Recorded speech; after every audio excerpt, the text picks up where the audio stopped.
realization that wokeness has transformed itself into a form of pseudo-religion has become increasingly obvious to conservatives. The ceremonies and festivals that occur during the month of June make it hard to ignore, as pride celebrations are increasingly treated as hedonistic sacrament. The fact that the United States government has heavily invested in these rituals creates an even more bewildering situation that trips the pattern recognition for those who are familiar with our mechanisms of constitutional restraint.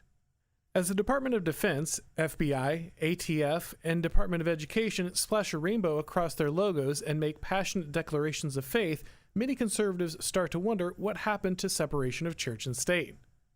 Christians are regularly told that they must check their moral convictions at the door because they live in a secular society, but the government seems to enthusiastically declare not just its preference, but its absolute dedication to the new progressive faith. The truth is that separation of church and state didn't remove the reality of conflicting moral visions. Instead, it created selection pressures which favored an ideology which could circumvent those formal restrictions. While the modern understanding of separation of church and state would have been unrecognizable to many of the American founders, it was interpreted in a manner which essentially banned formal religions from being adopted by government organizations, taught in schools, and eventually from even participating in the public square. The anti-religious jihad spearheaded by organizations like the ACLU has been far from even-handed. Christianity, as the traditional religion of most Americans, faced the brunt of the effort to purge faith from civic life. But in the end, any official religion was effectively barred from public institutions. But humans are deeply religious creatures who will seek out a narrative framework to make sense of the world around them. Progressivism, or wokeness if you prefer, has no holy book or formal church, and because it is treated as a political ideology instead of an official religion, it was able to fill the narrative void that existed in public institutions without triggering the defense mechanism of separation of church and state. Liberalism, and here I don't mean progressive leftist ideology, but what most people would call classical liberalism, offered a false promise. It led many in the West to believe that social organizations, especially government institutions, could be kept morally neutral by operating a basic minimum morality which everyone could agree to. But as I've explained in a previous video, cultural neutrality is impossible, and all institutions must operate inside of someone's moral framework. With all of its competition effectively banned by separation of church and state, progressivism filled the natural void that was left once true religion had been stripped from public life. To borrow an illustration from the political theorist Curtis Yarvin, progressivism became a super-predator ideology, perfectly adapted to outcompete its religious rivals in a theoretically secular society. Are you a college student who feels isolated as Cthulhu swims ever leftward? The Intercollegiate Studies Institute is here to help. ISI offers programs and opportunities for conservative students across the country. ISI understands that conservatives and right-of-center students feel isolated on campus and that you're often fighting for your own reputation, dignity, and future.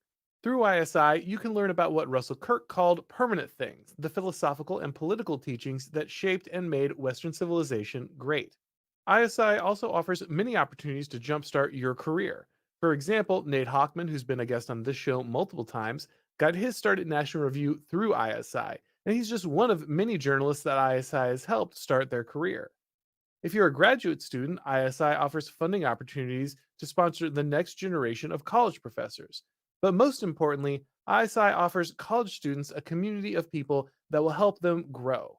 If you're a college student, ISI can help you start a student organization or a student newspaper, or meet other like-minded students at various conferences and events.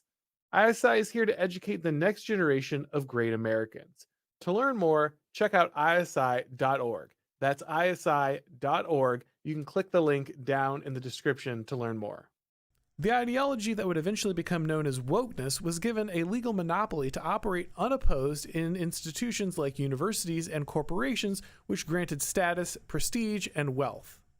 Progressivism also became the only acceptable form of moral instruction in public schools and government agencies. For all of our modern pretense about progress and reason, the inescapable fact is that humans are deeply religious and always will be. People will always need answers to questions of meaning, identity, and purpose, and will interact with those narratives in a spiritual fashion, even if the new faith leaves behind the official trappings of the holy book and church building. This is why the current attempt to return to a neutral civilization by classical liberals and even many conservatives is doomed. That experiment has already failed. The God-shaped hole in man must be filled, and the only question is, by what? Every nation, organization, and community will be ordered towards some vision of the good, and that vision of the good will have a religious narrative at its core.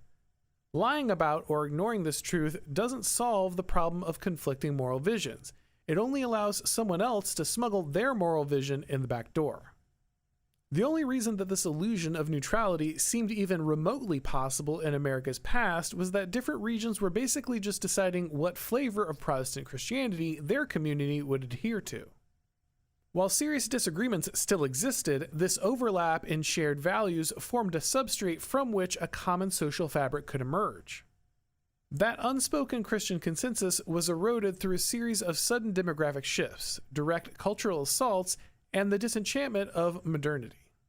Many liberals assumed that this shared moral vision was the natural human inclination and that it could be easily separated from what they saw as backward religious nonsense.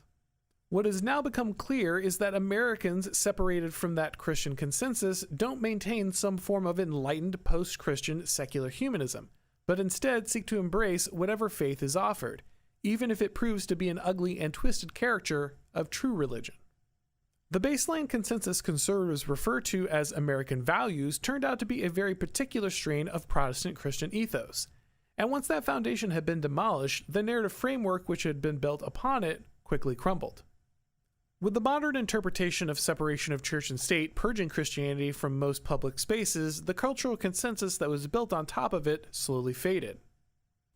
Cultures and their values are embodied things. It's not enough for them to be written down on a piece of paper, they must be acted out as part of people's daily lives in order to survive. Increasingly, progressivism was the only moral vision around which institutions could be organized, and so it became the narrative which was acted out and eventually internalized.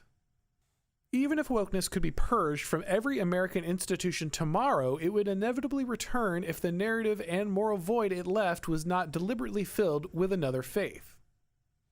As uncomfortable as it makes many on both the center and right, the illusion of cultural neutrality is dead. Some vague return to classical liberalism will not solve the crisis America faces. The only way to defeat progressivism is to replace it with a more compelling and true narrative.